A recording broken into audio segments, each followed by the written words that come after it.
అస్సలాం వాలేకుం అందరికీ నమస్కారాలు. గౌరవనీయులు పెద్దలు అనంతపురం శాసనసభ్యులు దగ్గుపాటి ప్రసాద్ అన్న గారికి ముఖ్యంగా అనంతపురం ముస్లిం సమాజం తరఫున ధన్యవాదాలు తెలియజేసుకుంటున్నాం.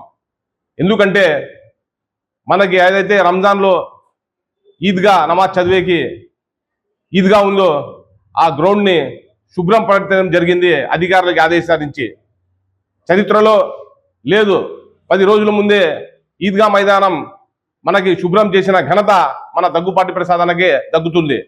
ముస్లింల పక్షపాతి దగ్గుపాటి ప్రసాద్ అన్న ఈ విధంగా ఈరోజు కూడా మాకు తెలిసిపోయిందని కూడా నేను తెలియజేసుకుంటున్నాను.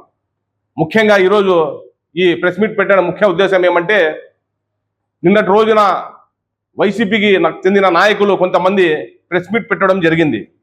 అదేమంటే వక్ఫ్ బోర్డ్ సవరణ బిల్ అంట.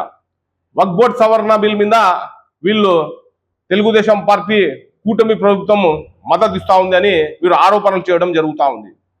నేను సూటిగా అడుగుతా ఉన్నా ఈ వైసీపీ నాయకులకి, చంద్రబాబు నాయుడు గారు క్లియర్ కట్గా చెప్పడం జరిగింది, నేను దానికి మద్దతు ఇవ్వను, నేను ముస్లిం సమాజాన్ని తరఫున నేను ఉన్నాను. గతంలో కూడా ఏదైతే కూటమి ప్రభుత్వంలో మేము ఉన్నాం, గతంలో కూడా 2017లో కూడా మేము బీజేపీతో అలయన్స్గా ఉన్నాము. ఆ రోజు కూడా త్రిపుల్ తలాక్ తీసుకుని వస్తే వ్యతిరేకం చేసిన పార్టీ తెలుగుదేశం పార్టీ భారతదేశంలోనే. ఎందుకంటే ఆ రోజు జగన్మోహన్ రెడ్డి మద్దతు ఇచ్చినాడు బీజేపీ పార్టీకి, త్రిపుల్ తలాక్కి. చంద్రబాబు నాయుడు గారు అలయన్స్ ఉన్నా కూడా వ్యతిరేకం చేసిన ఘనత చంద్రబాబు నాయుడు గారిది. అది గుర్తుపెట్టుకోవాలి వైసీపీ నాయకులని కూడా నేను తెలియజేసుకుంటా ఉన్నా. అదేవిధంగా ఈ వైసీపీ నాయకులకి నేను సూటిగా అడుగుతున్నా, ఖచ్చితంగా వ్యతిరేకం చేసేదే చంద్రబాబు నాయుడు గారు. మనకి వక్ఫ్ బోర్డ్ సవరణ బిల్లుకి సెలెక్ట్ కమిటీకి పంపించడం జరిగింది. ఆ బిల్ని మన ఇటు నుంచి కమిటీ వేసినారు. మన ఆంధ్రప్రదేశ్ నుంచి కొంతమంది ఫారూక్ షుబ్లీ గారికి, పెద్దలు గౌరవనీయులు మన అహ్మద్ షరీఫ్ గారికి, కొంతమంది పెద్దలకి ఢిల్లీకి పంపించడం జరిగింది దానికి సంబంధించిన విషయం గురించి మాట్లాడేకి. అవన్నీ మీకు తెలియకుండా ఊరికనే మీరు మీ ఉలికిని కాపాడుకోల్లా, మీ పని అయిపోయింది, మీకు ముస్లిం సమాజం నమ్మదు. ఎందుకంటే గతంలో చూసాం, ఏదైతే ఎన్ఆర్సీ బిల్ తెచ్చినారో నల్ల చట్టం, ఆ రోజు కేంద్ర ప్రభుత్వము దానికి 22 ఎంపీలు లోక్సభలో మద్దతు తీయలేదా? జగన్మోహన్ రెడ్డి గారు మద్దతు తీయలేదా వాళ్ళు ఎన్ఆర్సీ బిల్లుకి? మీకు తెలీదా? అదేవిధంగా రాజ్యసభలో విజయసాయి రెడ్డి మద్దతు తీయలేదా? ఎన్ఆర్సీ నల్ల చట్టానికి మద్దతు తీయలేదా? ఈ రోజు మీరు మాట్లాడుతూ ఉన్నారా? సిగ్గు లేకుండా ఈరోజు మీకు అన్ని దొంగనాట ఆటలాడుతూ ఉన్నారా? మీరు మాట్లాడుతూ ఉన్నారా? అన్ని తెలిసిపోయింది. ముస్లిం సమాజం మీ నమ్మదు, మీకు జగన్మోహన్ రెడ్డికి మీకు నమ్మదు. అదే విధంగా చూస్తే కరోనా వచ్చినది ముస్లింస్ తోనే. ఆ రోజు క్యాబినెట్ లో జగన్మోహన్ రెడ్డి క్యాబినెట్ లో నారాయణ స్వామి మంత్రి చెప్తే ఆ రోజు ముస్లిం మనోభావాలు దెబ్బతింటే ఆ రోజు కనీసం జగన్మోహన్ రెడ్డి ఆ నారాయణ స్వామి మంత్రి పదవి నుంచి సస్పెండ్ చేసినాడా నేను అడుగుతా ఉన్నా.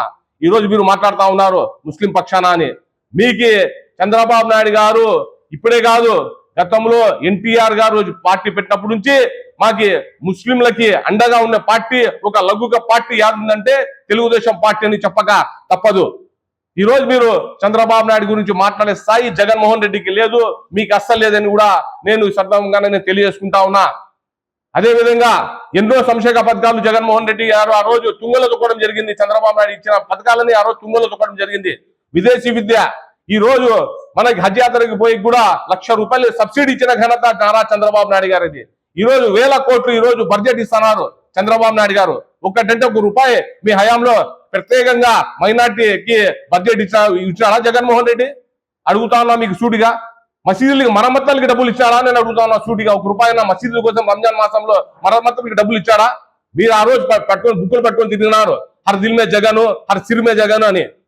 ఇంతవరకు ₹1 ఇచ్చిన దాఖలాలు లేవు జగన్మోహన్ రెడ్డి. మీరు ఈ రోజు తను వకాలత్ తీసుకొని వచ్చి మాట్లాడుతూ ఉన్నారు. జగన్మోహన్ రెడ్డికి సిగ్గు లేకుండా మాట్లాడతారు.